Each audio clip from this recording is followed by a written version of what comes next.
13 नवंबर और 13 सीटों का क्या कॉम्बिनेशन होगा, ये हम आपको बताएंगे।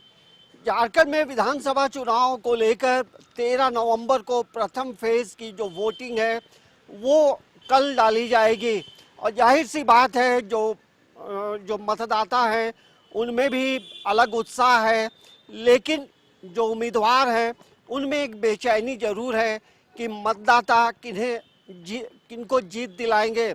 जाहिर सी बात है, झारखंड में विधानसभा चुनाव को लेकर देखेंगे तो प्रथम फेज में लगभग 43 सीटों पे चुनाव वोटिंग होगी और 43 सीटों पे आप देखेंगे तो जो लगभग 638 जो उम्मीदवार हैं वो चुनावी मैदान में हैं।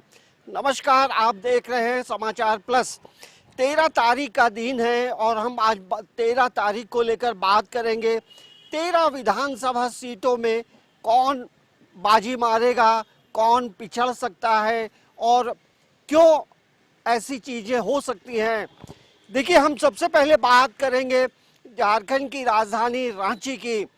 रांची में अभी वर्तमान में विधायक सीपी सिंह हैं और वो भारतीय जनता पार्टी से हैं और सीपी सिंह आप देखेंगे तो विधानसभा अध्यक्ष रहे, वो नगर विकास मंत्री भी रहे, तो एक उनका पुराना अनुभव है, एक लंबा अनुभव है और बीजेपी में उनका एक बड़ा कद भी माना जाता है और यही वजह है कि पार्टी ने उन पर भरोसा करते हुए उन्हें टिकट दिया और वो रांची विधानसभा क्षेत्र से बीजेपी के टिकट पे चुनाव लड़ रहे हैं। और मुकाबला जो है झारखंड मुक्ति मोर्चा यानी इंडिया घटक दल से महुआ माझी चुनावी मैदान में है। महुआ माझी अभी वर्तमान में राज्यसभा सांसद हैं और 2019 के इलेक्शन में ये सीपी सिंह को पसीने छुड़ा दिए थे और 5164 मतों से सीपी सिंह को जीत मिली थी। तो जीत का अंतर जो है वो कहीं ना कहीं पिछले 5 चुनावों में काफ़ी कम था। तो अब रांची से कौन बाजी मारेगा?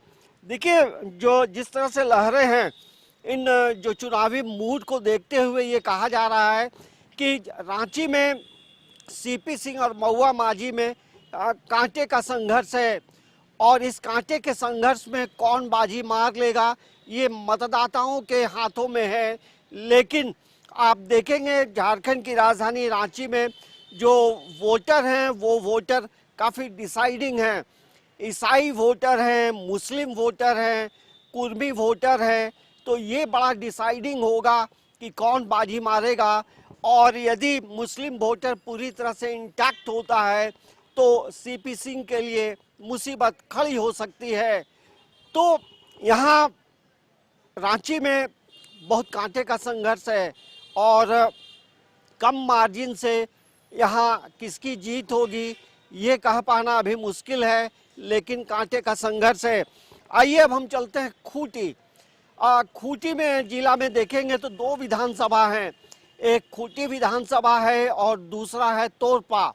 लेकिन खूंटी और तोरपा का मिजाज इस बार थोड़ा बदला बदला सा नजर आ रहा है, क्योंकि वहाँ आप देखेंगे बीजेपी से तोरपा से अभी वर्तमान में जो विधायक हैं कोचे मुंडा और झारखंड मुक्ति मोर्चा यानी इंडिया घटक दल से सुधीर गुड़िया चुनावी मैदान में है। और जिस तरह से वर्तमान में जो कोचे मुंडा जो विधायक रहे हैं और उनका जो कार्यकाल है, उनकी कार्यशैली को लेकर हमें तोरपा में उनके खिलाफ नाराजगी दिखाई पड़ी। तो वहाँ इस बार झंडे का रंग जो है वो बदल सकता है। और खूंटी विधानसभा की बात करेंगे तो खूंटी में भारतीय जनता पार्टी के वर्तमान में विधायक हैं नीलकंठ सिंह मुंडा और दूसरे तरफ देखेंगे झारखंड मुक्ति मोर्चा से राम सूर्य मुंडा चुनावी मैदान में हैं। राम सूर्य मुंडा युवा हैं और उनकी भी खूंटी विधानसभा क्षेत्र में एक अच्छी पकड़ मानी जाती है। नीलकंठ सिंह मुंडा एक लंबा अनुभव है और हो सकता है उस लंबे अनुभव का उन्हें फ़ायदा मिल सकता है। लेकिन मतदान का प्रतिशत बढ़ेगा तो जाहिर सी बात है कि वहाँ भी भारतीय जनता पार्टी और झारखंड मुक्ति मोर्चा में जो कांटे का संघर्ष है उसमें अंतिम समय में कोई भी वहां से निकल सकता है, तो जीत का अंतर खूंटी में भी कम रहेगा। लेकिन अलग अलग इलाकों में अलग अलग लोगों का मिजाज है। लेकिन वहाँ आप देखेंगे खूंटी का जो शहरी इलाका है, वहाँ के जो वोटर हैं उसमें ईसाई वोटर भी हैं, मुस्लिम वोटर भी हैं। तो वहाँ जैसा मैंने पहले कहा, देखिए रांची हो, खूंटी हो, तोरपा हो, इन तमाम विधानसभा क्षेत्रों में हम लोगों ने जो देखा उसमें ईसाई और मुस्लिम वोटर बहुत महत्वपूर्ण है। और तोरपा में इस बार जो है वहाँ रंग बदल सकता है। तो अब हम आगे चलते हैं मांडर। मांडर विधानसभा का नाम आते ही बंधु तिर्की का नाम आता है, क्योंकि बंधु तिर्की वहां से 3 बार विधायक रहे। और जब उन्हें जिन मामलों में वो उन्हें सजायाफ्ता हुई, तो उसके बाद उन्हें विधायकी छोड़नी पड़ी। और उसके बाद उनकी जो बेटी है शिल्पी नेहा तिर्की, वो बाई इलेक्शन जीती और इस बार भी वो कांग्रेस पार्टी की तरफ से उम्मीदवार हैं। लेकिन बीजेपी से जो उम्मीदवार हैं सन्नी टोप्पो, उसका उनका जो पॉलिटिकल बैकग्राउंड है वो यदि आप देखेंगे तो वो पहले कांग्रेस में हुआ करते थे। और अब जो है सन्नी टोप्पो और शिल्पी नेहा तिर्की के बीच में कांटे का संघर्ष है। और यहाँ भी जो फैक्टर है वो ईसाई और मुस्लिम मतदाता जो हैं वो डिसाइडिंग फैक्टर हैं। तो जाहिर सी बात है कि वहाँ इस बार जो है मुकाबला कांटे का होगा। लेकिन इस कांटे के मुकाबले में अंतिम समय में इसका जो फायदा है वो कांग्रेस को मिल सकता है, ऐसा कहा जा सकता है। क्योंकि जिस तरह से जो मतदाताओं का जो मिजाज है वो यही कहता है। इसके बाद हम बात करेंगे तमाड़ की।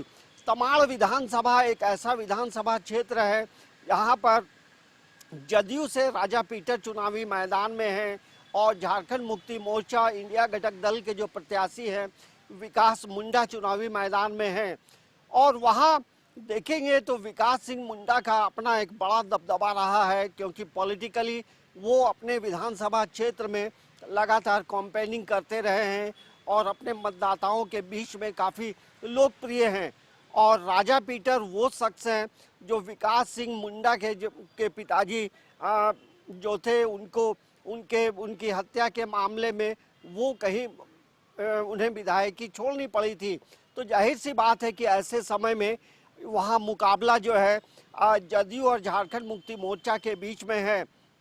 लेकिन वहाँ जिस तरह से फील्डिंग हुई है और राज्य सरकार की जो योजनाएं चली है उसका बेनिफिट जो है झारखंड मुक्ति मोर्चा को मिलता दिखाई पड़ रहा है।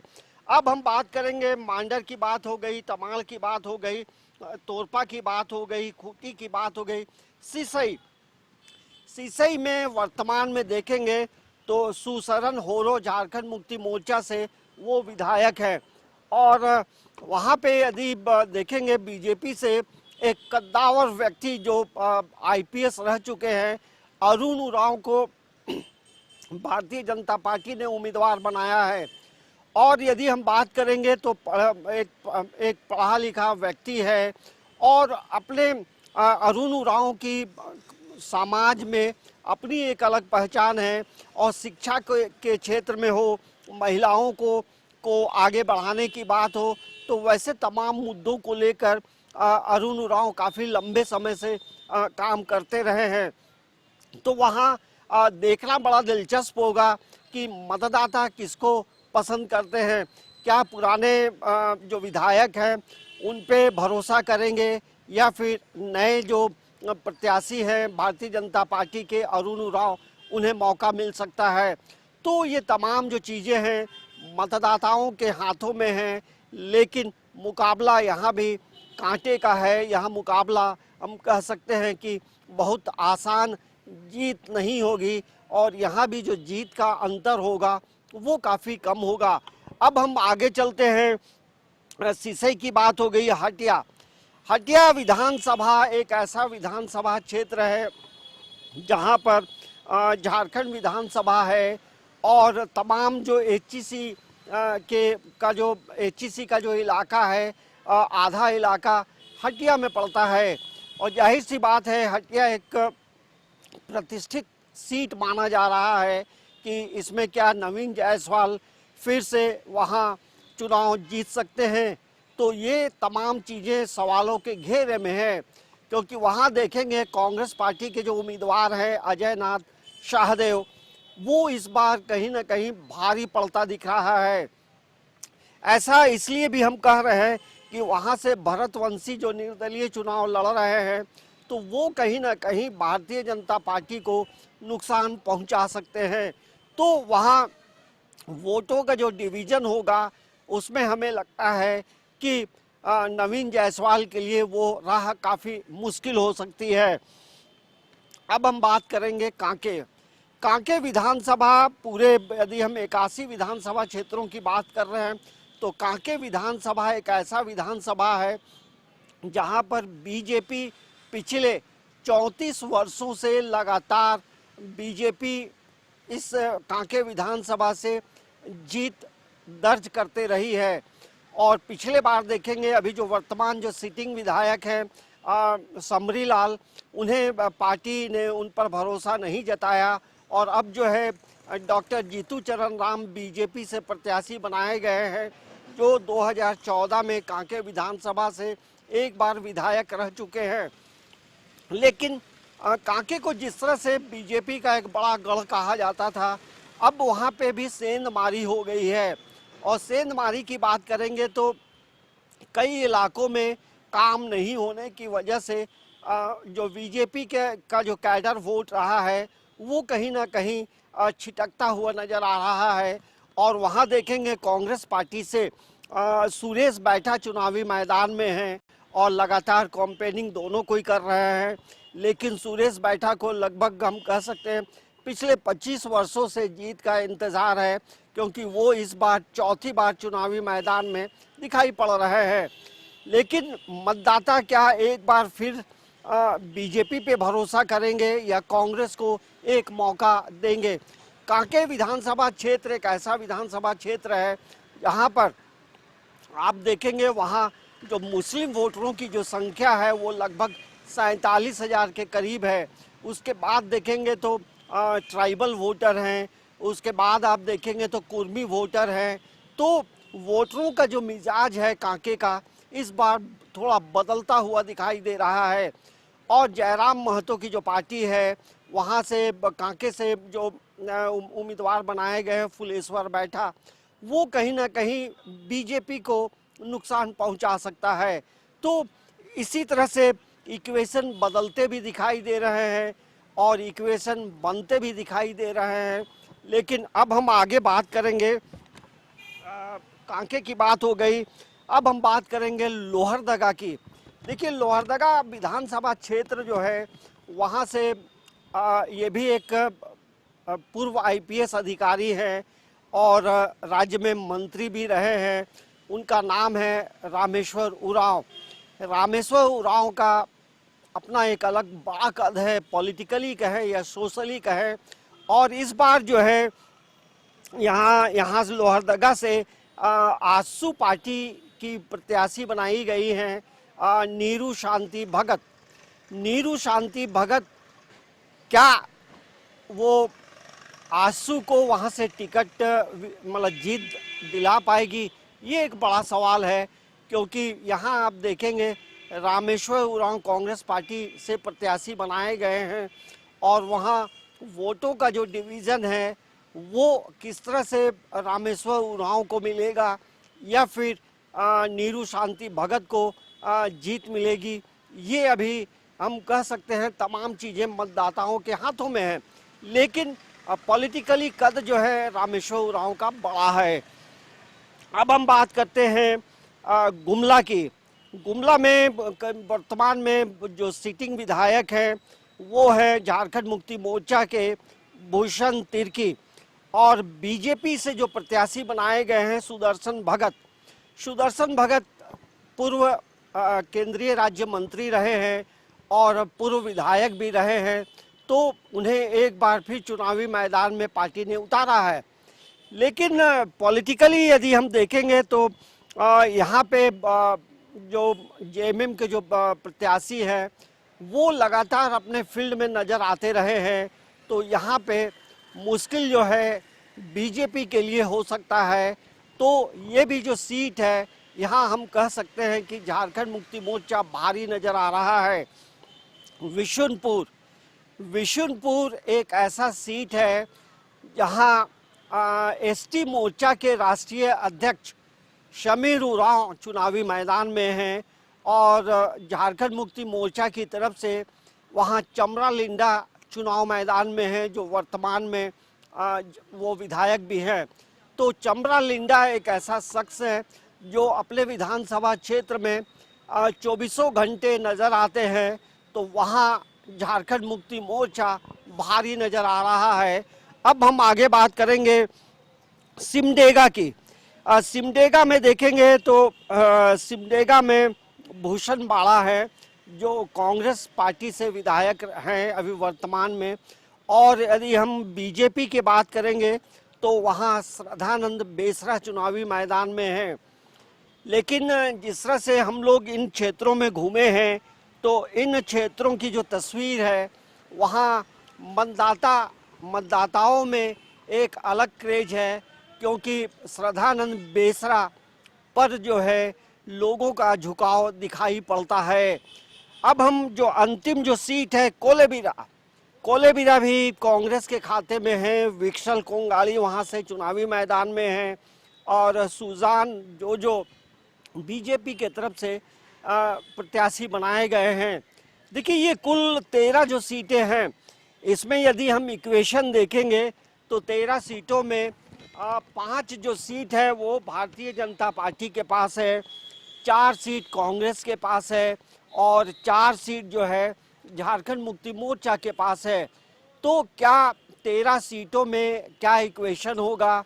तो वर्तमान में जो तस्वीरें बदली हैं, राज्य सरकार की जो सरकारी योजनाएं लगातार चली हैं उसका लाभ झारखंड मुक्ति मोर्चा को मिलता दिखाई पड़ रहा है।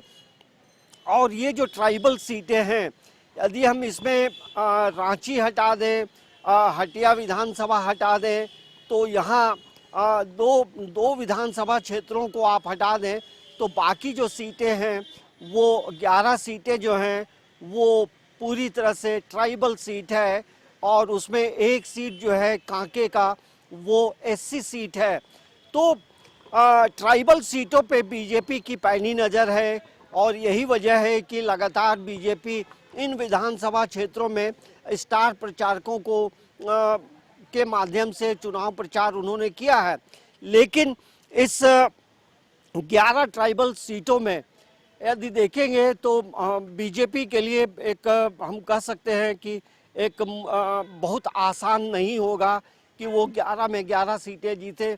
और इसमें से हो सकता है 11 में लगभग जो 3 सीटों का जो आंकड़ा है वो कहता है कि वहाँ से बीजेपी को ये सीट मिल सकती है। लेकिन 13 सीटों में का जो समीकरण है वो अब आने वाले समय में मतदाता इन्हें अपना प्रतिनिधि चुनेंगे।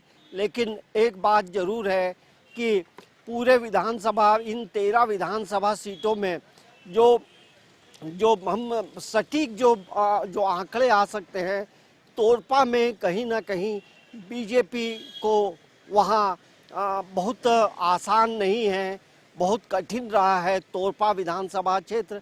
तो कुल मिलाकर 13 विधानसभा सीटों का जो समीकरण है, जो इक्वेशन है, वो आप लोगों ने देखा। और कांके भी बहुत आसान नहीं है, क्योंकि सुरेश बैठा को भी इंतज़ार है जीत का और एक बार फिर से विधायक बनना चाहते हैं डॉक्टर जीतू चरण राम। लेकिन मतदाता कहते हैं वो नज़र नहीं आते हैं। ये भी एक बड़ा सवाल है कि मतदाता अब इन 13 विधानसभा क्षेत्रों में किसे झारखंड विधानसभा तक पहुंचाएंगे। ये तमाम चीज़ें पर्दे के पीछे हैं। समाचार प्लस के लिए कैमरामैन प्रशांत मित्रा के साथ अंजनी कुमार, रांची।